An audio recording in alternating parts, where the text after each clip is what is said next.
네, 네, 시작하십시오. 저는 이 책이 조금 어려웠거든요, 저한테. 근데 여러분들은 이 책이 좀 어떻게 느껴졌는지 전체적인 평가를 해보고 싶었는데, 저는 이 책이 어렵게 느껴졌던 게, 저는 일단 소리 부분에서 낱말은 새가 듣고 반말은 쥐가 듣는다 해서 좀 저한테는 이게 이해력이 딸려가지고 조금 저는 이 부분을 읽을 때 좀 재미가 없었던 것 같아요. 그리고 또 57쪽에 저는 이 부분이 약간 좀 기호도 많고 해서 이해가 안 돼서 이 부분은 어려웠지만 그래도 착시 부분에서는 제가 착시에 관심이 많아서 그 부분은 진짜 정확하게 또박또박 잘 읽은 것 같았어요. 근데 이 책이 어렵기도 한데 속담의 과학과 연관지어서 한 게 되게 독창적이라고 생각했습니다. 그다음 민성이 말해주세요. 저는 조금 재수없게 들릴 수도 있는데, 이게 예전에 방과후 같은 데서 한번 다 들어본 내용들이 많아서 저는 좀 쉽게 이해가 됐고요. 저도 여기 이게 속담이랑 같이 한 게 좋은 생각이었다고 생각합니다. 네, 그다음 선생님 말해주세요. 저도 뭐 이 책이 그 아이디어가 뭐 나름 좋은 그런 책이었다고 생각합니다. 그래서 그 각 속담도 소개하면서 그 속담이 왜 과학적인 건가라는 부분들을 알려줬다는 점에서는 뭐 나름 의미가 있고, 그리고 또 이제 저도 이 책을 읽으면서 잘 몰랐던 것들에 대해서 좀 새롭게 좀 이렇게 알 수 있게 되는 그런 계기가 되었습니다. 예를 들면 뭐 청천벽력 같은 경우 아니면 만한에 날벼락 떨어진다라는 부분들에 대해서 왜 그런지 그런 부분에 대해서 그전까지는 사실 별 관심도 없었고 그랬었는데 이걸 보면서 그래서 그렇구나라고 그런 원리 같은 거를 알 수 있게 되어서 그런 점에서는 뭐 좋았다고 생각합니다.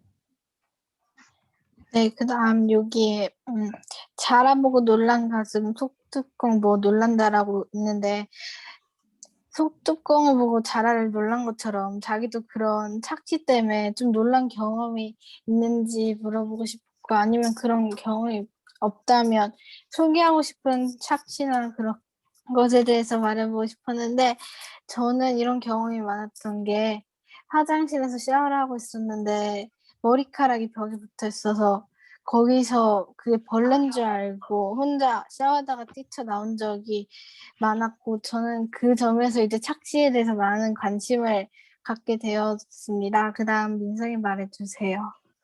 저는 아마 그 착시 현상 같은 게 따로 겪어본 적은 거의 없는 것 같고, 따로 추천할 거는 여기 이미 나온 그림이긴 한데, 컵이랑 사람 모양 있는 거랑 막대 2개 있는 거랑 그거 2개가 제일 재밌더라고요. 네, 그다음 선생님 말해주세요.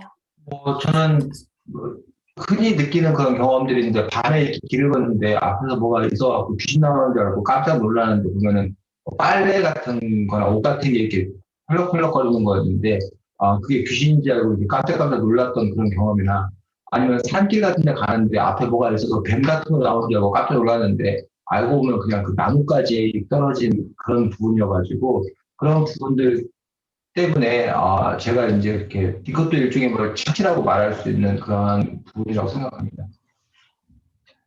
네, 그다음 여기에 많은 챕터들이 있는데 제일 자신이 관심 많이 갖고 이해가 제일 잘 된 부분이 어느 부분이었는지 이야기해보고 싶은데 저는 여기서 뭐지 빨래 할 때 무슨 비누를 닦고 물로 하는 그런 부분에서 제가 무슨 양전기, 운전기 막 그런 거 그냥 간단하게만 알고 있었는데 그 점에서 갑자기 좀 이 부분이 재밌는 것 같아서 많이 읽어봤더니 이제 이 부분에서 자신감이 생겼거든요. 그래서 저 엄마한테 자랑도 많이 하고 그랬는데 저는 이 부분이 가장 재밌었다고 생각했습니다. 일단 선생님은 어느 부분이 민성이는 어느 부분이 가장 재밌었는지 말해주세요. 저는 여기 100, 잠깐만요. 135쪽에 홍밭에 가서 두부 찾는다? 요게 가장 약간 좀 쉬웠던 것 같아요. 네, 그다음 선생님은요? 저는 뭐 이쪽에서 제일 뭐 흥미로웠던 그런 부분들은 아까 말했던 그 부분들 그 말하는데 날개를 만든다는 걸 좀 새롭게 많이 알게 되었고 또 이제 뭐 변덕이 죽을 탄다라는 부분들에 대해서도 왜 그 변덕이 죽을 타는 건가라는 부분에서 이제 죽 처음에는 그 죽이 왜 이렇게 물과 끓는 거에 그 차이를 이해 못 해갖고 좀 이렇게 힘들었었는데 전체적으로 자꾸 보면서 그 뜻을 좀 이렇게 파악하게 되어서 그래서 더 인상이 깊습니다. 네, 마치겠습니다. 네, 수고했습니다. 다음. 네, 여기 속담 속에 숨은 과학에 속담이 많이 있었는데요. 그 이쪽에 보면은 잠깐만요.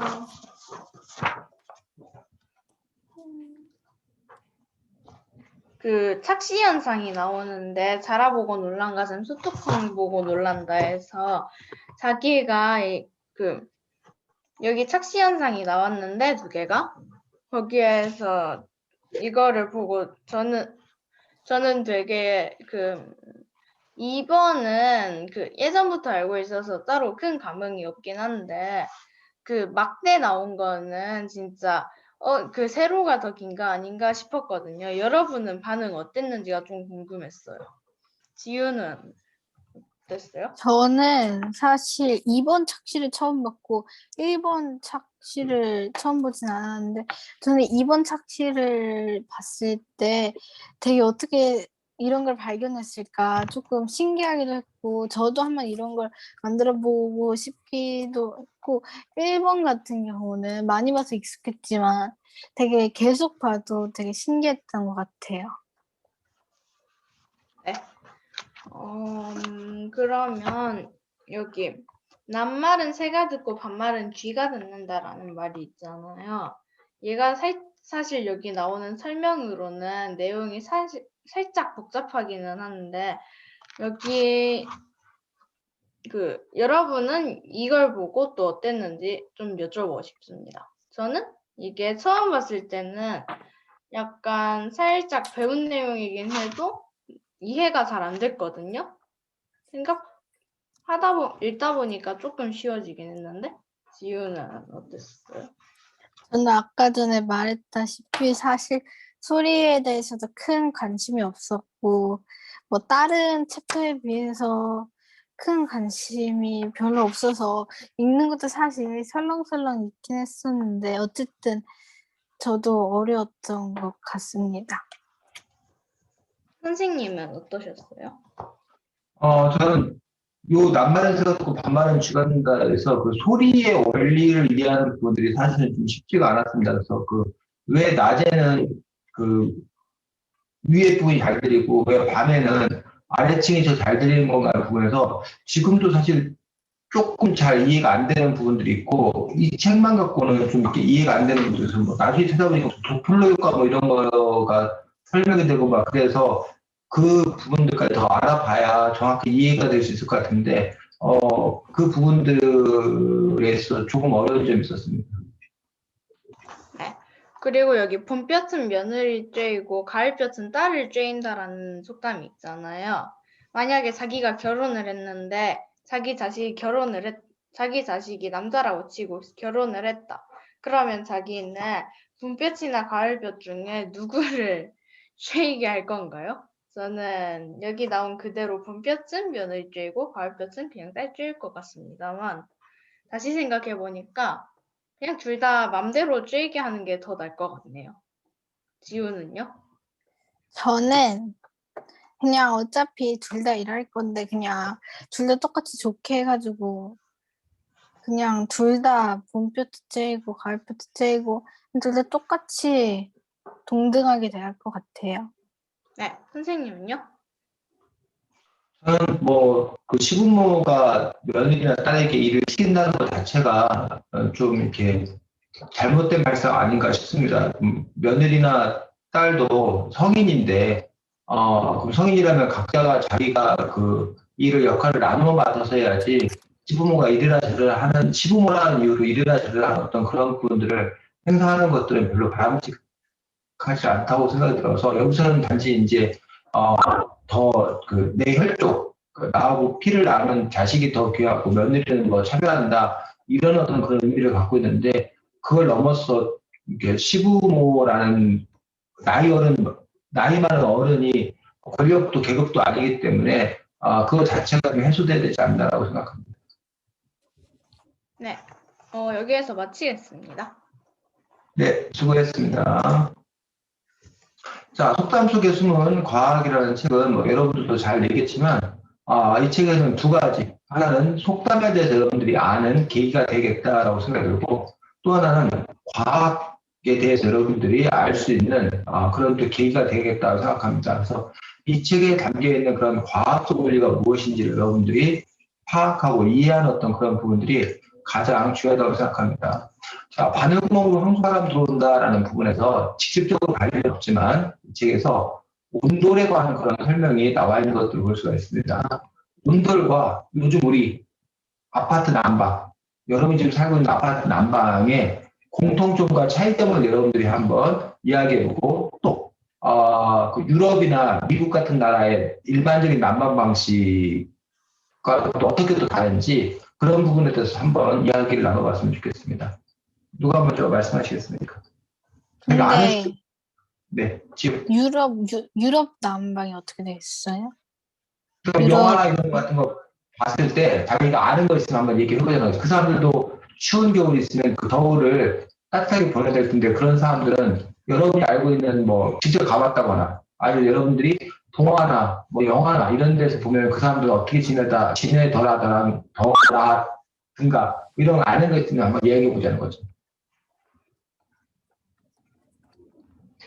일단 저 아파트에서는 그 바닥에서 불이 나가지고 앉으면 뜨끈뜨끈한데 다른 미국이나 유럽 같은 곳에서는 영화상으로 봤을 때 벽난로가 있어서 벽 쪽에서 이제 불이 오고 그다음 그걸 또 고구마로 이렇게 해서 먹기도 하고 그래서 그 벽에 있는 거랑 바닥에서 나오는 게 조금 다른 것 같아요. 네. 이런 저도 사실 다른 나라 거는 벽난로 같은 것만 봐봤거든요.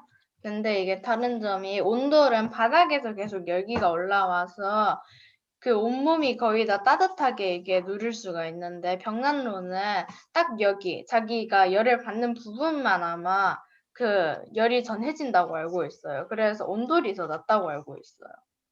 근데 온돌과 지금 제가 잘못 알고 있는지 모르는데 민성이가 온돌은 이렇게 전체적으로 다 따뜻해진다고 했는데 윤스테이라는 프로에서 제가 봤을 때는 온돌은 피부에 닿는 곳만 따뜻해지지 뭐 이렇게 잤을 때 얼굴 쪽은 조금 많이 차갑다고 했는데 그게 좀 다른 것 같은데 누가 맞는 거예요? 자, 그 질문들부터 그럼 먼저 해결하고, 그러고 나서 그 다음으로 넘어가도록 하겠습니다. 일단 여러분이 지금 말한 대로 우리나라는 바닥 난방, 바닥을 뜨겁게 데워서 그 바닥이 공기를 덮이고, 그럼 그 공기가 다시 위로 돌고 해서, 지금 여기 나와 있는 것들 중에서 어떤 원리가 이용되는 거야? 열의 이동 그 세 가지 중에서. 열의 이동이 세 가지가 있는데 그 세 가지 중에서 뭘 이용하는 거야, 우리 바닥 난방은? 다른 난방이 열의 이동 세 전도? 가지가 어디 나오냐면 변덕이 죽을 듯 한다 해서 열의 이동 세 가지, 열의 이동 방식 세 가지. 예. 아마 이게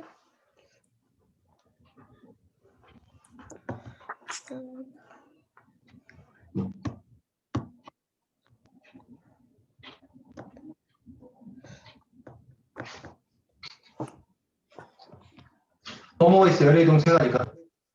대류? 대류랑 전도랑 전도. 복사랑 전도하고 대류하고 또 하나가 복사. 복사 세 가지. 그러면 온도를 갖고 우리 난방, 바닥 난방은 그 세 가지 중에서 주로 뭘 이용하는 거야?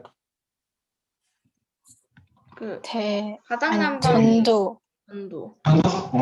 전도도 뭐 있을 수 있겠지. 왜냐면 바닥에 네 몸을 붙이면 네 몸하고 바닥하고 딱 붙어가고 뜨거운 열이 네 몸을 통해 전달되니까. 근데 네 몸에까지만 전달되고 다시 네 몸이 뭘 다른 데 전달해 주는 건 아니잖아.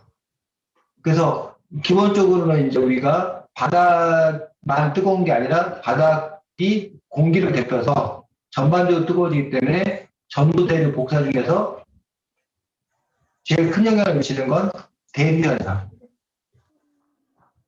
그래서 아까 민성이의 주장은 온돌 난방을 하면 방 전체 공기가 훈훈해진다는 어떤 그런 부분들. 그것들이 이제 온도의 어떤 특징인데, 근데 지우가 이제 아까 그 윤스테이라는 TV에서 봤다는 부분들은 방바닥이 뜨끈뜨끈해. 저기에 누우면 당연히 바닥이 뜨거워. 근데 이제 그 대류가 활발하게 이루어지지 않으면 윗공기는 좀 차가워질 수 있거든. 근데 이제 그 이유들 중에 하나가 뭐냐면 그 벽이 그 방풍이 잘 안 되는 거야.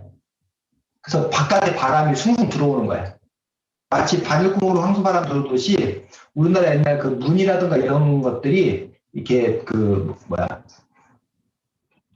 방안이 잘 안 돼가지고 벽이 두껍지 않아가지고 그 바깥에서 바람이 숭숭 들어오기 때문에 바닥은 뜨끈뜨끈한데 윗공기는 차가워.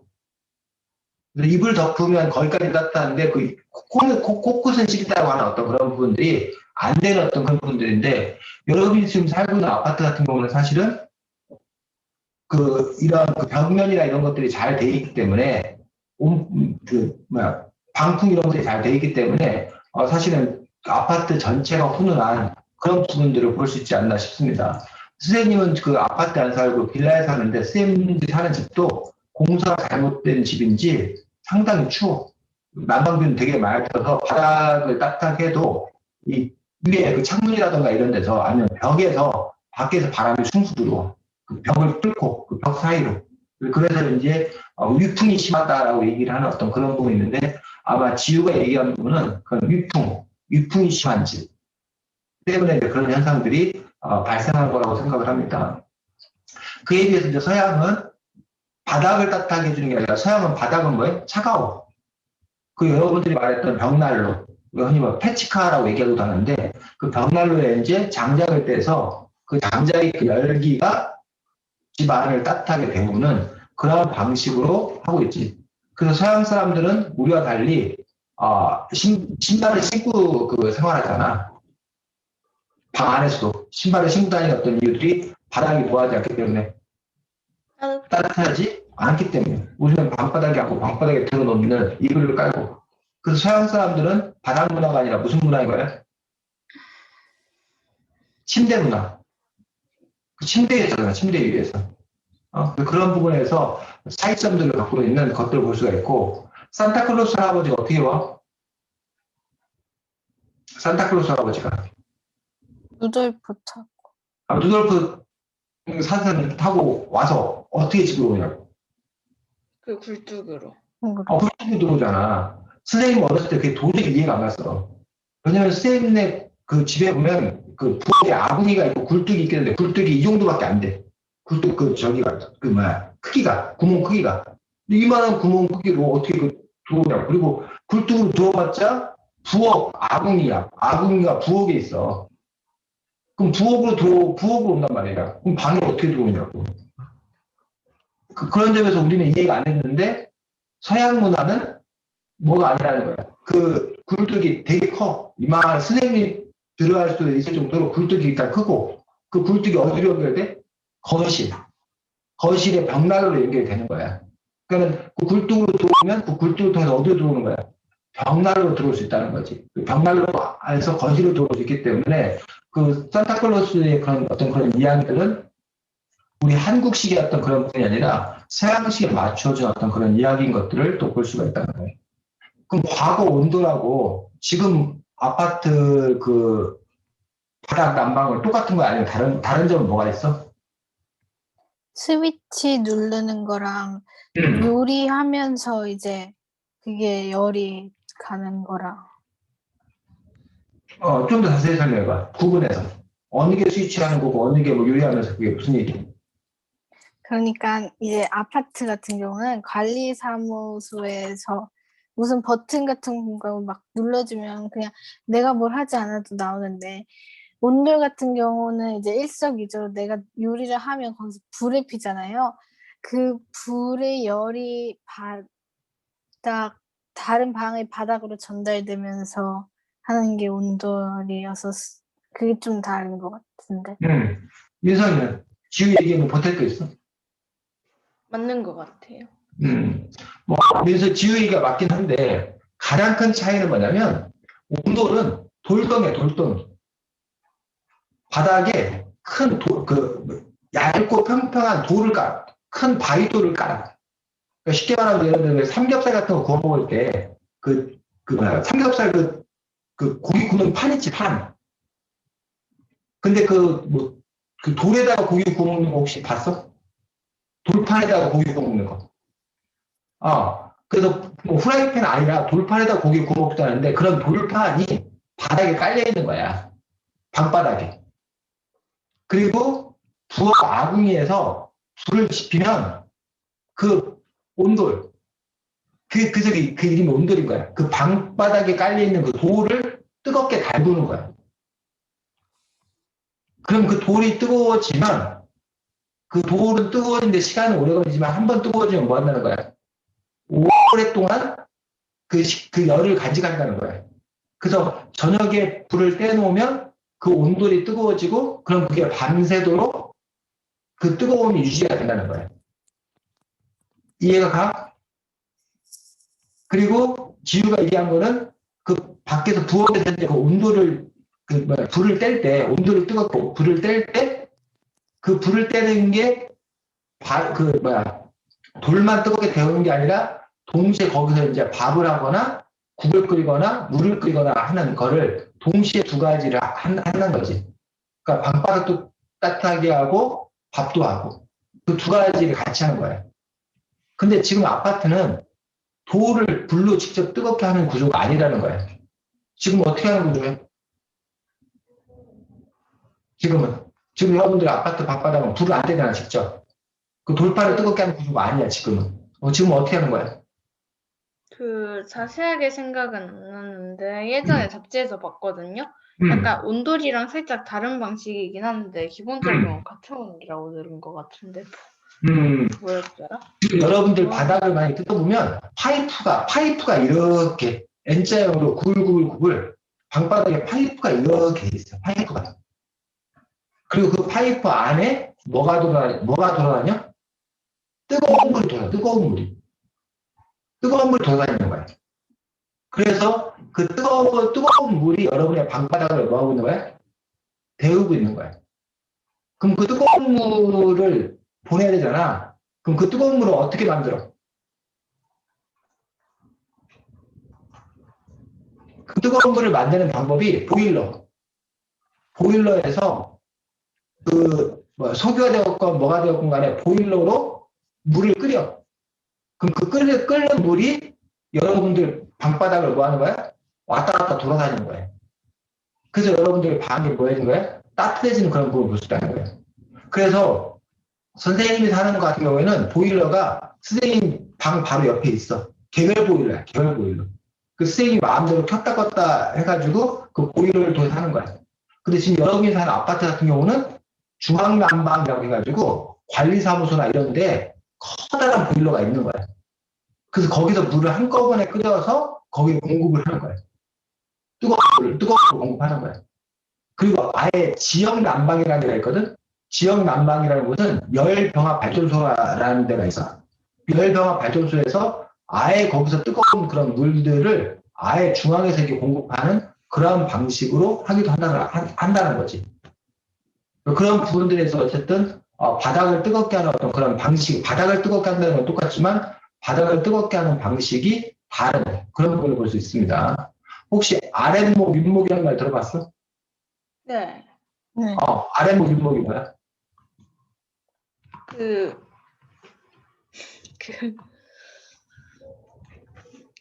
아랫목, 윗목. 들어만 봤어? 네. 아랫목, 윗목은 자 이게 만약에 이게 돌판이야, 돌판. 여기에 지금 아궁이가 있어. 여기서 불을 떼기 시작해. 그럼 어디가 먼저 뜨거워지기 시작할까? 지금 쌤이 말한 여기가 먼저 뜨거워지기 시작할까? 반대편이 먼저 뜨거워질까? 여기서 불을 떼면. 거기 어? 과학 있는데 과학 글씨 있는데 여기가 먼저 뜨거워지기 시작할까? 여기서 불을 피우면. 그럼 여기서 돌이 뜨거워진 게 점점 위로 올라갈 거 아니야. 이게 무슨 현상이야? 전도되는 거지, 계속. 그러면 여기가 먼저 뜨거워지는데 여기는 불을 계속 때문에 여기 계속 뜨거워져. 근데 여기는 서서히 뜨거워져. 그래서 더 뜨거운데 여기를 보고 아랫목이라고 아랫목. 여기 위에는 뭐? 윗목. 그러면 더 따뜻하고 더 뜨거운 데는 아랫목이야. 그래서 아랫목을 차지하는 사람은 보통 어른들이 과거에는 아랫목을 차지했어. 그리고 애들은 윗목에서. 그럼 윗목에 있는 사람은 불을 계속 떼라고 그래. 왜? 아직 윗목은 차가우니까. 윗목이 따뜻해질 즈음이면 아랫목을 아주 절절 끓어. 아주 뜨거워. 그래서 여러분들이 옛날 집에 가면 장판이 이렇게 좀 이렇게 검게 그려진 데가 있어. 거기가 아랫목이야. 너무 뭐 해가지고 불을 많이 떠가지고 눌러붙거나 검게 그을러진 거야. 그런 식으로 아랫목과 윗목이 있는 이유도 그런 부분이 있는 거야. 근데 오늘날 아파트에는 아랫목, 윗목이 있을까 없을까? 아랫목, 윗목이 있을 것 같아 없을 것 같아? 없을 것 같아. 아랫목, 윗목이 없어. 왜냐하면 아까 말한 대로 파이프가 이렇게 돼 있기 때문에 그게 빠르게 돌아다니기 때문에 특별히 아랫목, 윗목이 없어. 다만 있다라면 그 온수관이 처음 들어오는 것이 아무래도 더 뜨겁겠지. 그게 한 바퀴 도는 동안 뭐 할 거니까 갈수록 좀 식을 거니까 그런 부분에서 뭐 있을 수 있으나 하지만 그 차이가 과거에 비해서 그렇게 심하지 않는 그런 부분들을 볼 수가 있습니다. 자, 이 책에 보면 베르누이의 원리라고 되어 있는데 베르누이의 원리가 뭐래? 베르누이의 원리.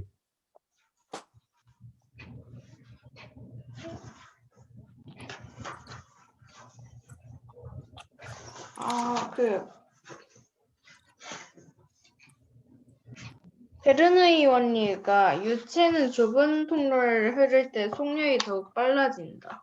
그렇지. 근데 왜 이게 베르누이의 원리야?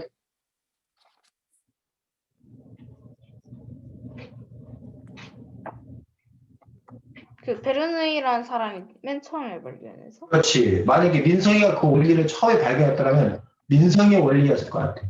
근데 유체는 좁은 통로를 흐를 때 속력이 더 빨라진다는 말을 지우가 한번 쉽게 설명해 볼까? 지우 말로 지우가 이해하는 대로. 이해를 못했어요. 이해를 못했어? 자, 민성이가 설명해 줘. 그러니까 유체라는 게 기체나 액체처럼 흐르는 물질인데 이것이 그 좁은 통로를 흐를 땐 그러니까 이게 흐르는 속도가 더 빨라지고 반대로 넓어지면은 느려진다. 지우가 민성이가 말하는 건 이해가 가? 네. 아직? 그럼 설명을 해봐, 지우가. 어떤 유체는 이제 기체와 물같이 흐르는 건데, 넓은 곳에 가면 느려지고, 넓은 통로에 가면 느려지고, 좁은 통로에 가면 빨라진다. 자, 근데 왜 좁은 통로에 가면 빨라지지?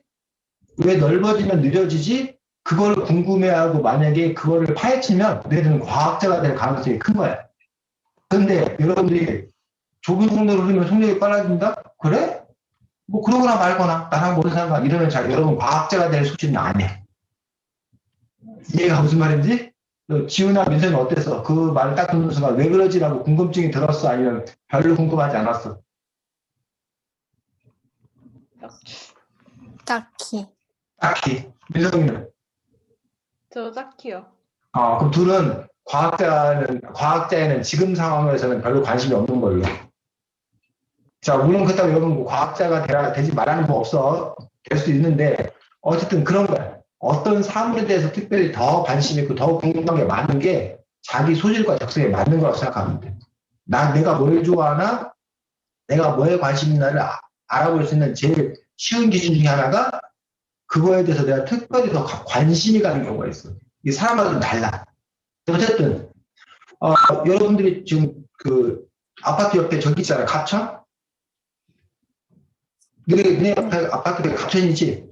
그게 이제 그 네. 일정한 폭을 따라서 가는데, 만약에 그것이 가다가 좁아지면 그 좁은 곳에 뭐 하더란가 물살이 더 어떻다는 거예요. 물살이 더 세다는 얘기예요. 그런 거를, 그런 그 과학적인 어떤 그 원리들을 발견한 사람이 베르누이고, 더 쉽게 생각하면 여러분이 직접 해볼 수 있지. 지금 손바닥 대고 입을 크게 벌리고 한번 해보자고. 그리고 입을 오물리고 해보라고. 해봐 빨리. 손 앞에 대고 해보고 해보고. 부끄러워? 아니 안 부끄러워. 이렇게 입 가리고 해봐. 이렇게 손바닥 펴고 입을 크게 벌리고 해보고 또 입을 좋게 하고 해보고. 잠깐만요. 지금 빨리 저 해봐. 해봐서 알아요. 이미 해봤어? 네. 아, 그 차이를 알아? 네. 어떻게 차이가 네. 있어? 입을 좀 벌려서 하면 이게 조금 느리게 온다고 해야 되지, 뭐가 좀 터진 느낌으로 오고, 좁게 오면 뭔가 강하게 오는데 그쪽만 집중돼서 오는 그런 느낌? 그렇지. 그런 게 바로 베르누이 원리다라고 얘기하고 있고, 그런 점에서 여러분들이 여기에 보면 게 다양한 걸 예를 들었는데, 그런 것들을 통해서 아, 그렇구나라고 여러분들이 이해하면 된다라고 생각을 합니다. 자, 그 다음에 봄볕은 며느리 쬐이고 가을볕은 딸을 쬐인다라는 어떤 그런 부분에서 햇빛과 햇볕의 차이에 대해서 나오거든? 햇빛과 햇볕의 차이를 누가 한번 설명해 볼까? 햇빛과 햇볕의 차이. 빛이랑 햇볕이요? 음. 여기 있었던 것 같은데.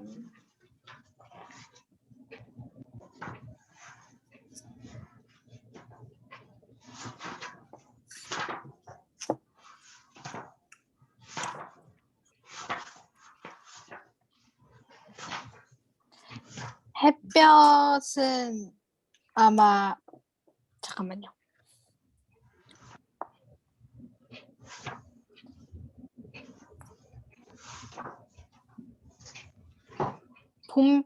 아니?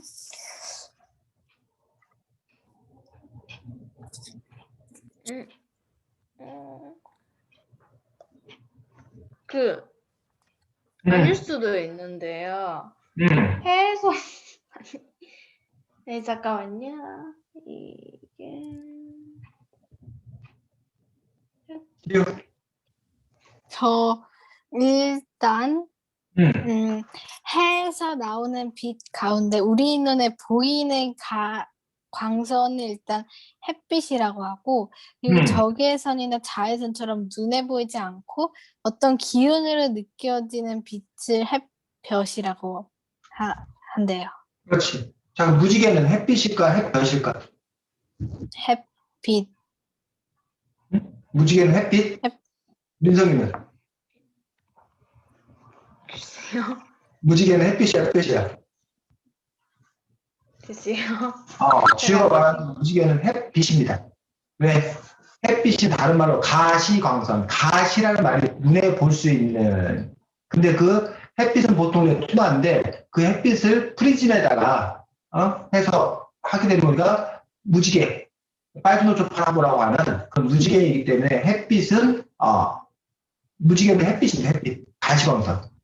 자, 우리가 눈이 부신 이유는 햇빛 때문에 그래, 햇볕 때문에 그래. 햇빛 때문에. 빛 때문에 우리가 눈이 부신 거야.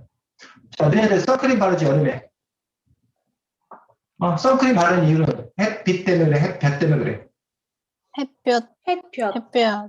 햇볕 때문에 선크림을 발라. 선글라스를 끼는 이유는? 선글라스를 끼는 이유는? 햇빛. 선글라스는 햇빛 때문에 눈 부셔서 선글라스 끼는데 요즘에는 선글라스 안에 또는 여러분 선생님이 쓰고 있는 안경, 지우가 쓰고 있는 안경에는 자외선 차단 기능도 있어, 사실. 그래서 이거 안경이나 선글라스를 끼는 이유 중에 요즘에는 햇빛과 햇볕을 다 이제 막아주는 그런 부분들을 볼 수가 있습니다. 우리 일상생활에 자외선이 사용되는 경우는? 자외선이 우리 일상생활에 사용되는 경우? 자외선이 사용되는 우리 일상생활에 자외선이 사용되는 경우? 자외선은 일단 나쁜 균 없애기 위해 이제 병원이나 식당에서 자외선 살균 소독기를 사용해서 그렇지. 그릇을 여러분들 소독하는. 학교 급식실 그 컵 같은 거 놓는 데라든가 숟가락 놓는 데라든가 그 파란빛 나오는 거 이렇게 뭐 고속도로 휴게소 같은 데 이렇게 이런 통 음식점 같은 데 이런 통 있어가지고 이렇게 문 열면은 거기 숟가락에 이렇게 컵 놓여 있는데 환원불빛 나오는 데 있지. 그게 이제 자외선 살균 소독기인 걸 볼 수가 있습니다. 적외선이 우리 일상생활에 사용되는 거는 적외선이 식당이나 병원에서 적외선 아니 적외선. 식당이 아니라 병원에서 그 사우나 같은 데에서 쓰는 적외선 치료기 같은 데 쓰이는데 그렇지. 그래서 애들 튼튼한 곳이 아프면 가라앉혀줘서. 소아과 같은 데 가면 의사 선생님 진료받고 난 다음에 뭐 이렇게 귀 같은 데다 뭐 이렇게 대고 있으라고 아니면 뭐 입 벌리고 뭐 대고 있으라고 하면서 불빛 나오는 거 해본 적 없어? 혹시 병원에서? 여기 뭐 소아과나 뭐 이런 데 가서 그런 거 해본 적 없어? 이렇게 불빛 나오는 이렇게 무슨 방 같은 데 조그만 방 같은 데 가가지고 불빛 나오는 거 이렇게 귀에 대고 있으라든가 뭐 이렇게 입에다 뭐 1분 동안 대고 있으라고 이렇게 맞춰주고 하잖아. 해봤어. 그런 게, 그런 게 적외선 치료기. 아니면 찜질방 같은 데 가면, 이게 개인 굴 같은 데 됐는데, 거기에 이제 불그룹이 나오면서, 거기서 이제 적외선 치료기 같은 거 되어 있는 경우들이 종종 있는 것들을 볼 수가 있습니다. 자, 여기에 보면, 잿동굴인 줄 모른다라는 데 보면, 냄새를 못 맡으면 맛도 볼 수 없다라고 그래서 부모님이 감기 걸리시면 감기 걸려갖고 지금 내가 맛을 못 봐서 이게 지금 짠지 안 짠지 모르겠다. 니들이 한번 맛을 봐라라고 혹시 뭐 그런 얘기 들은 적 있어? 네. 없어? 있어? 그래서 왜 냄새를 못 맡으면 맛을 모르는 거야?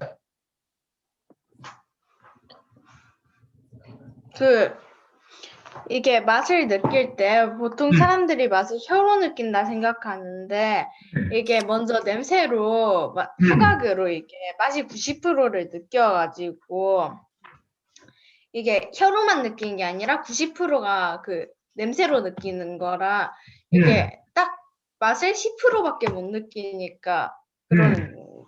그렇지. 그럼 여기서 우리가 생활의 지혜를 얻을 수 있어. 맛없는 음식을 먹을 때 어떻게 하면 될까? 아이고 제가 프로 맞고. 근데 그게 지금 생활의 지혜가 아니에요. 아니야, 왜? 왜냐면 할머니, 친할머니 집에서 저희 친할머니 집은 약간 편식하면 절대 안 된다는 그런 약간 그런 생각이 있기 때문에 제가 새우를 너무 싫어해서 새우를 꼭 먹어야 돼가지고 코를 슬쩍 막고 몰래 먹었는데 그러다가 혼났거든요. 근데 절대 그렇게 먹으면 안 돼요. 혼나요. 코 막고 먹으면 안 돼? 그것조차도 허용이 안 돼? 그러면 코 안 네, 먹고 맛있는 척 하면서 먹어야 돼? 네. 와, 너무 많은 걸 요구하신다. 민성이 어떻게 생각해? 코 막고 먹으면 괜찮을 것 같아? 저는 그냥 먹어요. 어, 그런 거 신경 선생님은 안 근데 쓰고 과연 사실 코를 막고 먹는다고 맛없는 게 힘들어 맛없는 먹고 그러면 가 싶은 그리고 어떤 맛 그런 잘 생각이 느껴져요 그래도. 그러니까 코를 막고 먹으면 과연 짠 거가 안 짜게 느껴질까? 네, 진짜 그래요. 정말? 근데 제가 해봤어? 떡볶이, 네, 어, 궁금해가지고 매운 떡볶이 먹을 때 코 어, 먹고 먹었는데 어. 매운맛이 조금 아주 쬐끔 나긴 했는데 안 났어요, 많이. 와, 민성이는 지금 지휘의 주장에 대해서 어떻게 생각해? 그럴듯한 것 같아? 아니면 그렇지, 전혀 비과학적인 것 같아?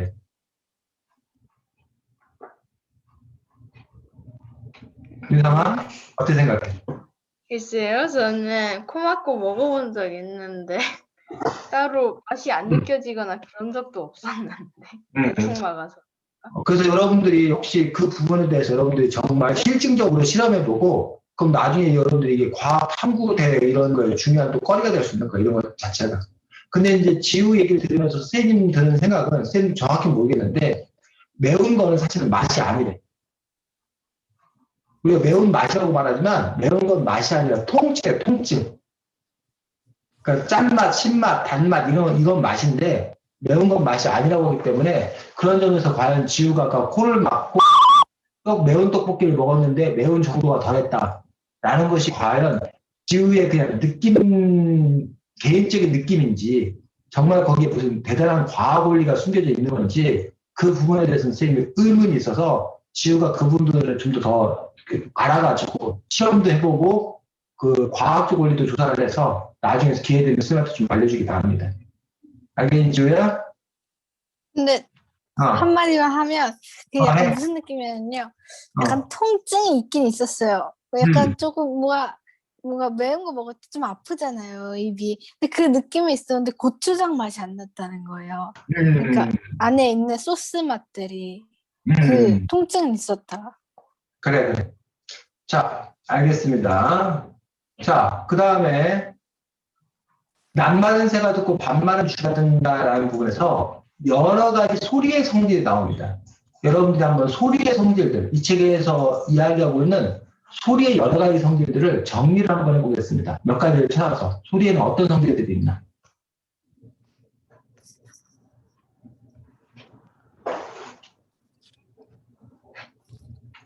소리는 음파로 이렇게 전달되고 소리는 뭐라고? 그리고 아니 다시 똑바로. 정리를 하고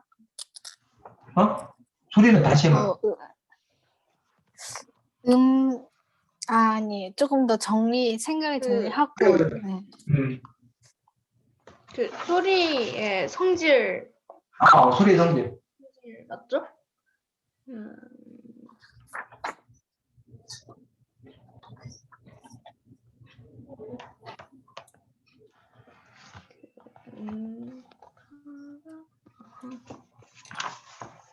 참고로 51쪽과 52쪽에 나와 있습니다.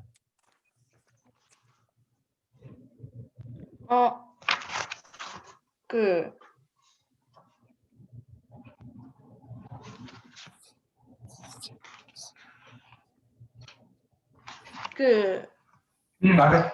윤선. 소리가 따뜻한 곳에서 이쪽이 따뜻하고 이쪽이 차갑다고 치면 소리가 따뜻한 곳에서 차가운 쪽으로 구부러지고 그렇지. 소리는 따뜻한 곳에서 차가운 쪽으로 구부러진다라고 이 책에 되어 있습니다. 그래서 선생님이 아까 그런 얘기 잠깐 했는데 왜 소리는 따뜻한 곳에서 차가운 쪽으로 구부러지지? 라는 부분에 대해서 더 궁금증을 갖고 더 파헤쳐 줬으면 좋겠다고 얘기했습니다. 그 하나 얘기했고 또? 건강한 다시 얘기해. 소리는 이제 공기 속에서 일정한 속도로 나아갑니다. 그렇지. 공기 속에서 소리는 일정한 속도로 곧게 나아간대, 곧게, 바르게. 그것에 관한 얘기가 있어. 또, 세 번째. 민선이. 공기는 밀도가 높은 물질에서 소리는 밀도가 높은 물질에서 더 빨라지는데, 예를 들면은 공기나 물 같은 액체에서는 더 빠른데, 쇠 같은 고체에서는 더 빨라지는데요. 그러면 고체가 밀도가 더 뭐하다는 거야? 높다는 거지. 밀도가 더 높다. 근데 밀도가 높다는 게 무슨 말인지 혹시 알아? 네. 무슨 말이야? 밀도가 높다는 게 무슨 말이야? 이거를 구성하고 있는 분자 같은 게 좀 더 빽빽하다? 그렇지. 더 빽빽하다는 거야. 고체가 당연히 더 빽빽하고 기체는 흩어져 있는 거지. 그래서 고체가 기체보다 더 소리를 더 빨리 전달하는 어떤 그런 부분들. 그래서 기차가 저 멀리서 달려올 때 우리가 공기 중에서 기차 소리를 듣는 것보다 그 기찻길 있지. 그 레일에다가 귀를 대보면 더 빨리 할 수 있다는 거야. 왜 그런 거야? 왜 레일에다가 귀를 대보면 기차가 오는지를 더 빨리 할 수 있어? 그냥 이렇게 듣는 것보다. 이게 공기보다 땅이 아마 매질이 더 아니 매질이 아니라 밀도가 더 높아서 아마. 그치, 그 레일이 새로 돼 있으니까 그 밀도가 높고, 그러니까 그 기차의 그 소리를 그 기차가 있고 올 때 듣는 그 소리가 공기 중으로 전달되는 것보다 그 레일을 통해서 전달되는 속도가 더 빠르다는 거지. 그 얘기를 지금 한 거야, 민성이가. 또 뭐가 있어? 지금 공기 속에서 일자 속도로 곱게 나아간다. 소리의 속도는 밀도가 높은 물질이 더 빨리 나아간다. 그 다음에 소리는 따뜻한 곳에서 차가운 쪽으로 구부러진다. 세 가지 얘기했어. 세 가지 더 있는데.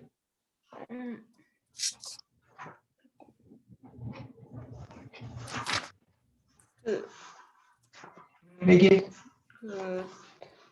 잠깐만요. 맞는지는 잘 모르겠네요.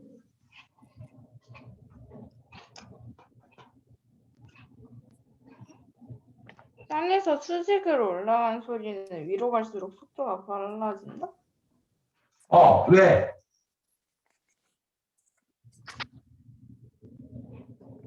그, 잠깐만요. 지금 얘가 말한 게 언제나 그런 거야. 언제나? 아니면 낮과 밤에 달라지는 거야. 그 밤에만. 그러면은 그거에 낮이나 밤이든 관계가 없을 수 있는 원칙이라는 건 언제나 그런 것을 우리가 원칙이라고 하는데 그 소리의 성질이라고 말하는 것들은 어떤 거냐고.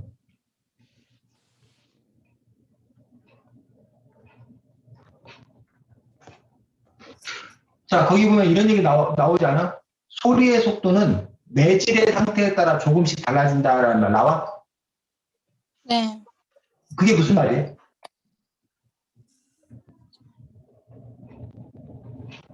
소리의 속도는 네. 매질의 상태에 따라 조금씩 달라진다.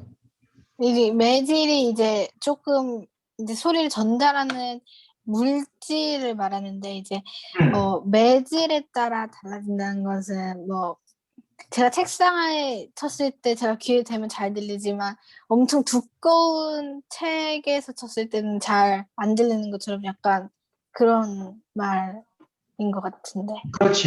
그리고 그 얘기를 아까 소리의 속도는 밀도가 높은 물질이 더 빨라진다는 민성이 말보다 좀 더 일반적인 거지. 그 매질의 상태 중에서 특히 밀도의 상태에 따라 소리가 더 빨라지고 덜하고 구분이 된다는 거예요. 또 소리의 속도는 공기의 온도에 따라 달라진다. 나왔어? 공기의 온도에 따라 달라지는데 기온이 뭐 할수록 높을수록 빨라지고 낮을수록 느려진다. 왜 공기의 기온이 높을수록 소리가 빨리 전달되고 낮을수록 느려질까? 그 이유가 뭘까?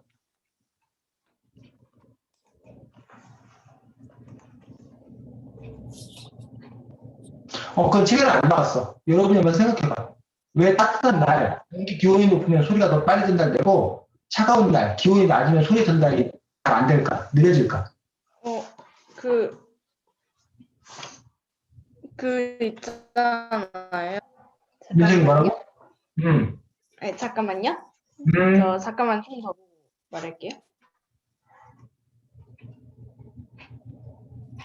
왜 기온이 높으면 소리가 빨라지고 낮으면 그렇죠. 소리 속도가 느려질까? 민석이. 여기 공기 온도에 따라 달라지잖아요. 기온이 높으면 빨라지고 낮으면 느려지고. 그러니까 왜? 그러면은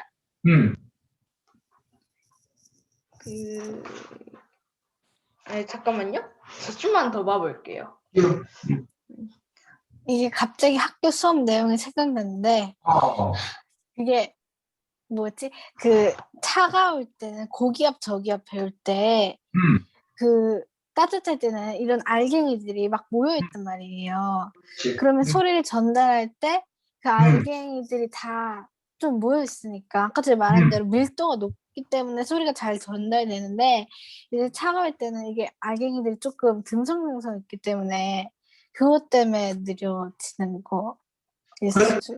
근데 주야 거꾸로 아니야? 차가우면 오히려 공기가 차가우면 분자들이 모여 있는 거 아니야? 내가 잘못 알았나? 그 풍선 같은 경우에 축구공 같은 경우에 기온이 떨어지면 이게 찌그러지잖아. 반면에 기온이 높아지면 따뜻해지면 이 풍선이 빵빵해지잖아. 막 서로 막 튀겨 나가려고 하기 때문에.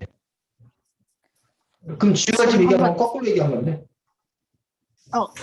왜 나 교과서에 또.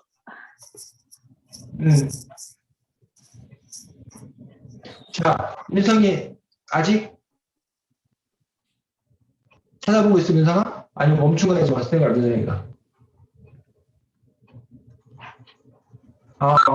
네. 선생님 얘기해? 너 네. 생각해 볼 거야. 네? 더 생각해보고 알아볼 거면 시간을 더 주고 아니면 일단 쌤이 얘기해 주세요. 자 쌤이 조금 아까 얘기했는데 기온이 높을수록 공기의 움직임이 활발해. 그리고 반대로 기온이 낮을수록 공기의 움직임이 없어.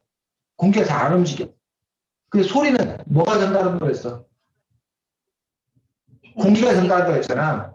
그러니까 공기 움직임이 활발하니까 기온이 높을수록 소리가 더 빨라지는 거 아닐까? 그러니까 쉽게 말하면 지우가 아주 막 달리기를 잘해. 빨리빨리 해. 그럼 뭘 지우한테 맡기면 지우가 막 갖고 튀어나갈 거 아니야. 근데 민성이는 움직이기 싫어해. 그럼 민성이한테 뭘 맡기면 민성이가 안 움직이니까 잘 안 가르칠 거 아니야. 선생님은 이렇게 이해했는데. 아닌 것 같아? 이해가 가? 그런 점에서 아까 어쨌든 지우는 지우 나름대로 이해하려고 애를 썼었어. 아까 그 밀도하고 연결해서 이해하려고 했었는데 그런 식으로 자기가 알고 있는 교과서에서 배운 내용들과 이 내용들을 연결시켜서 자기가 이해하려고 어떤 노력하는 그런 작업들. 우리가 그것들이 바로 책을 읽고 독서를 한다는 어떤 그런 분이라는 거지. 다만 그것들이 이제 딱 맞아떨어지게 이해를 해야 되겠지.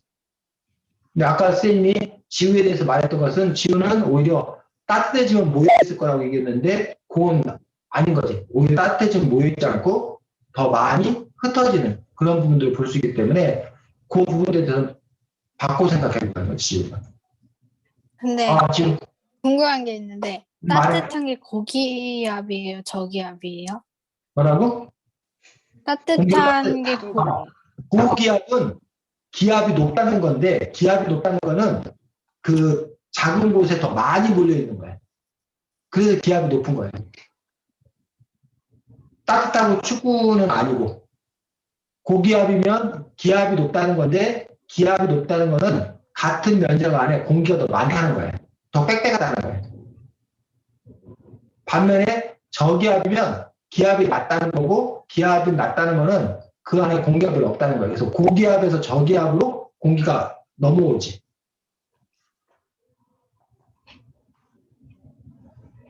됐어? 네.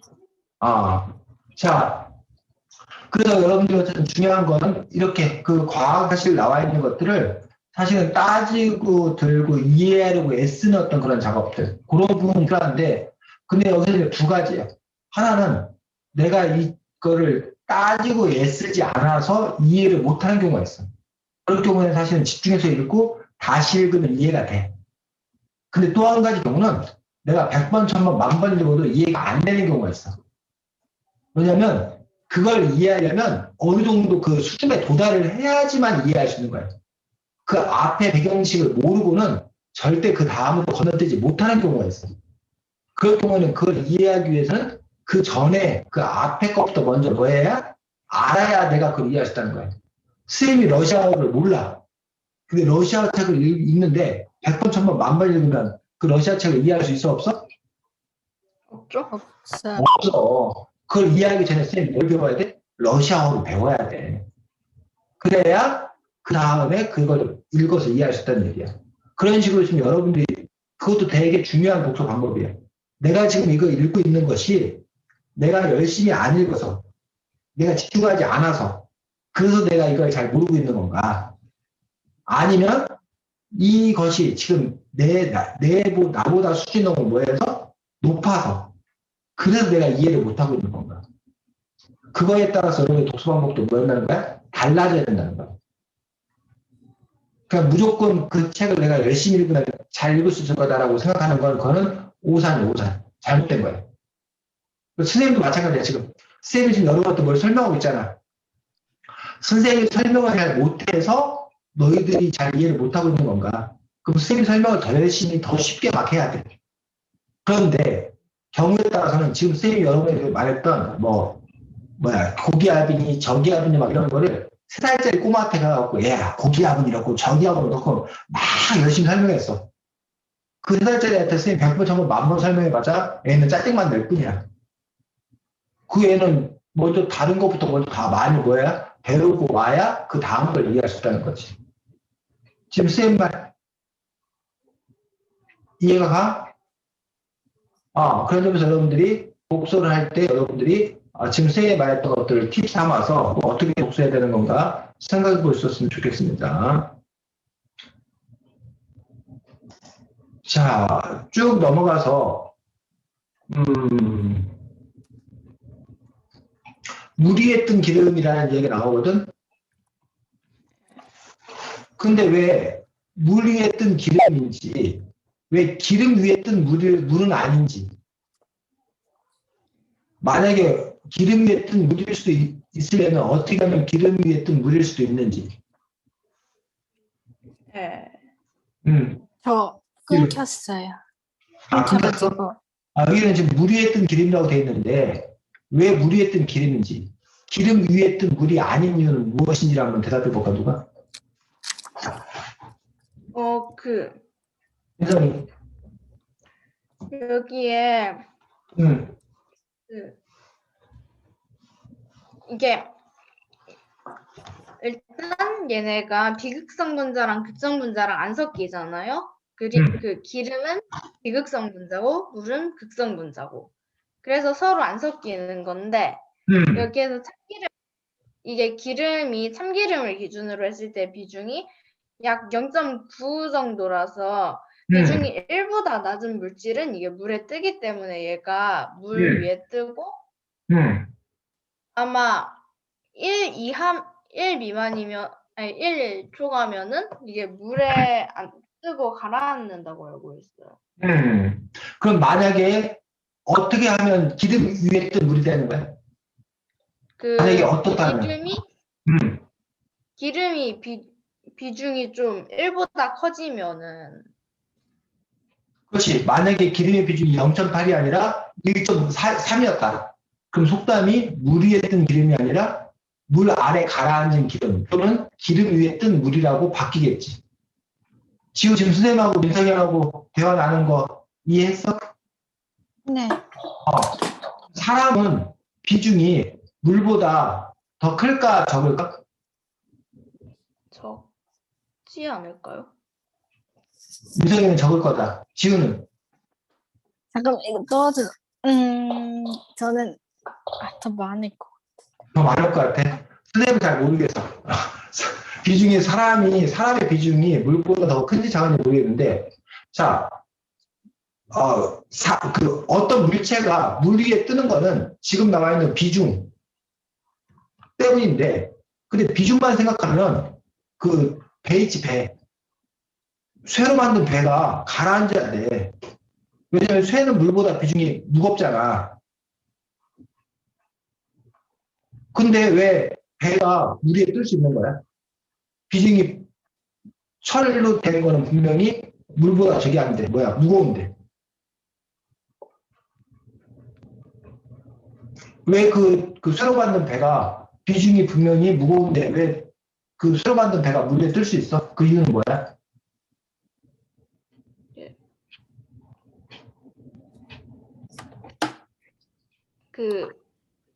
책이 안 나왔어. 그러니까 여러분들에게 웃는 거야. 아니라 한 번만 상식으로. 문제 다시 한번. 철이 물보다 비중이 무겁거든? 그건 알지? 그러면 물보다 비중이 무거우면 가라앉아야 되잖아. 네. 근데 쇠로 만든 배가 물 위에 뜨더란 얘기야. 그거는 왜 물 위에 뜰 수 있냐고. 가라앉아야 되는데. 비중이 더 무거운데. 그게 아마 기름을 묻혀놨네. 네, 그게 아니라 잠깐만요. 저 뭐 하나 안 찾아볼게요. 민선이. 저 뭐 하나 안 찾아볼게요. 이게 부력 때문에. 부력이 뭐야? 이게 부력이란 게 이게 유체가 있잖아요. 유체에 잠기는 이 특정 대상을 그러니까 고체나 액체나 기체 덩어리 등을 이게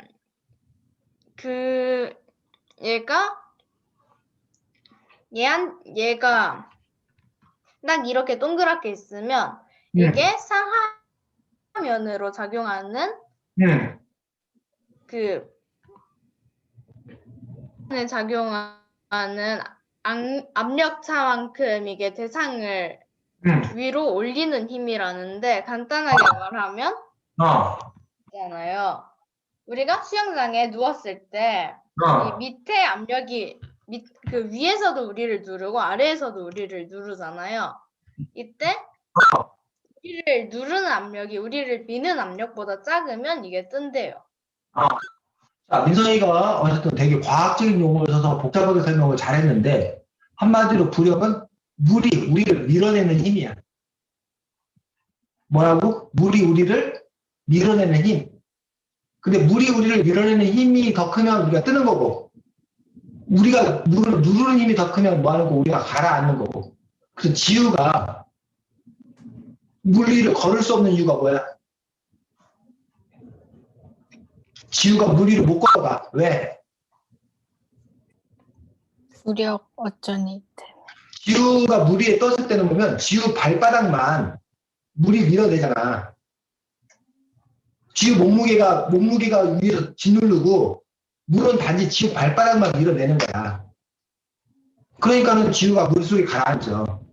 근데 지우를 뭐 하면 눕혀놓으면 지우가 들어 누우면 똑같은 지우 몸무게인데 지우가 물에 가라앉지 않고 물에 떠. 왜 그런 거야? 왜냐면 닿는 면적이 있잖아요. 그렇지. 넓을수록. 위에서 누르는 힘은 똑같아. 지우가 서 있거나 들어 눕거나. 그런데 아까 서 있을 때는 발바닥만 물이 떠받치는데 지우가 들어 누우면 머리부터 시작해서 등판, 뭐 엉덩이, 허벅지, 뭐 종아리 여기를 물이 다 떠받들고 있다는 얘기지. 그러니까 그 떠받드는 힘이 커서 가라앉지 않는다는 거지. 자, 그럼 아까 쌤이 설명했던 왜 배는 철로 만들었는데 비중은 더 무거운데 왜 뜰 수 있는 거야?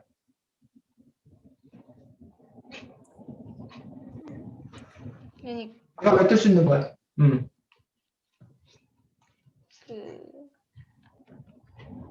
닿는 면적이 넓어서. 그렇지. 배의 면적이 넓어서 물이 떠받치는 힘이다. 그렇기 때문에 배가 뜰 수 있는 거지. 그래서 이 비중이라는 거는 단위 면적다. 똑같은 면적 크기로 봤을 때 물과 이 똑같은 물체의 비중이 어떠냐 이거 보는 거예요. 근데 비중이 더 크다 하더라도 이걸 뭐 하면 밀리면 그러면 물이 떠받치는 그 힘이 더 부력이 더 크기 때문에 비중이 더 무거운 것도 뭐 하게 할 수 있다는 거야. 뜨게 할 수 있다는 거지. 그래서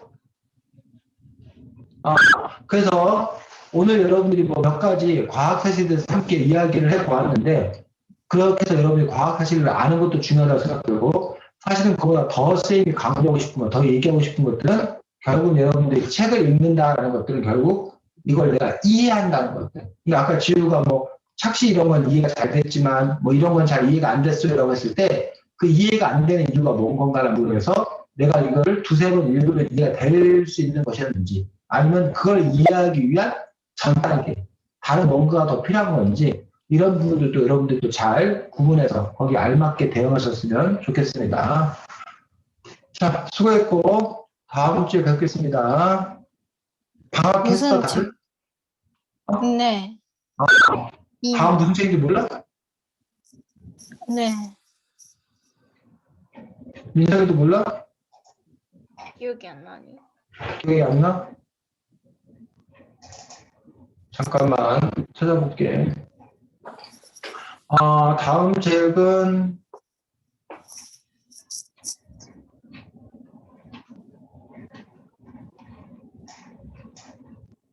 우리 선생님 최고라는 동화책이다. 일본 동화책. 우리 선생님 최고라는 일본 동화책이야. 자, 잘 지내고 안녕. 안녕히 계세요.